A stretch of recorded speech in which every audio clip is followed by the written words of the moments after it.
Tiffany, you mentioned about this shift in the upper grades, fourth grade and above, and kind of stopping the work on word recognition or word ID. And we do see that challenge of these students are now being asked to read to learn, but many of them have gaps from when they were learning to read. So Emily, in your work, as you've been talking to different educators and parents, I know a lot of the focus has been around that K-3 and the foundational reading skills. What's been your perspective on teachers who are working with students in grades 4 through 12? Well, I get a lot of emails from them, and they are many of the most difficult ones for me to respond to, because I get emails like, but I'm an 8th grade teacher and a whole lot of my kids really can't read very well. What do I do?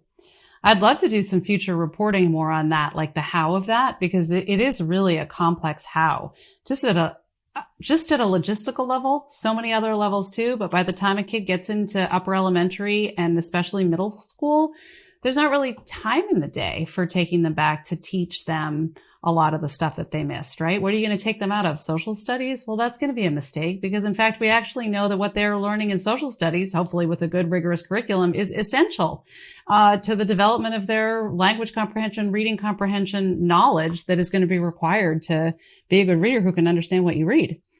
So I would say that's one thing. I hear from middle school and high school teachers all the time, and parents of kids that age, basically saying, what do I do?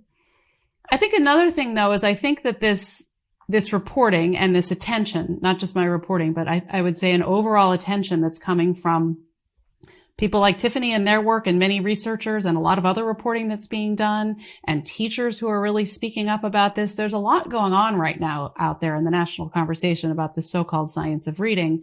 And I think it is piquing the interest of a lot of middle school and high school teachers who might have originally thought this didn't affect them. But many of them do know that they have kids who are struggling, and many of them have always just assumed and been told and been guided that this is a comprehension issue.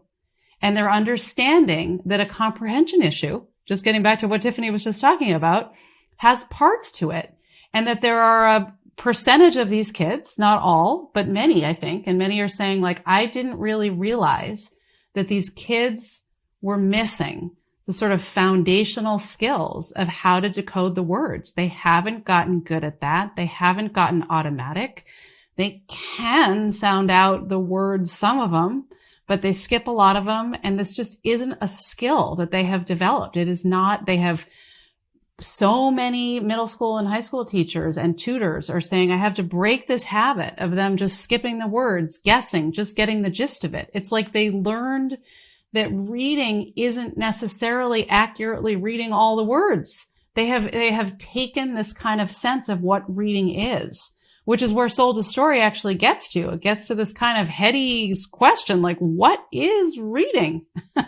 What is reading? Reading, I think, is accurately reading the words that the author wrote and understanding and not skipping, one out of every 4 words. Your reading comprehension is in the tank if you skip 1 out of every 4 words.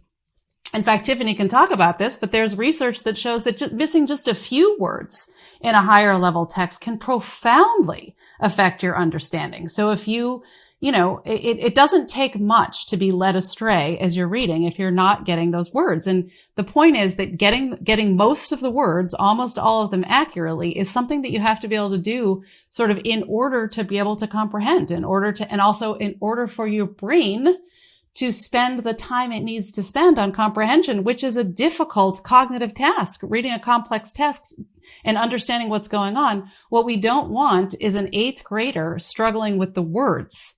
We want an 8th grader struggling with the meaning of the text. Absolutely. Absolutely. And Tiffany, I'll turn it back over to you.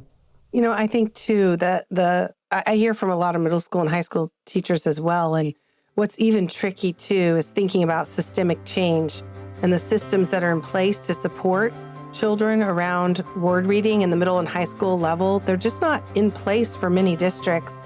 They almost assume that once you hit 5th or 6th grade, you're a reader. And like you said, Emily, just missing even a few words is really detrimental to your comprehension.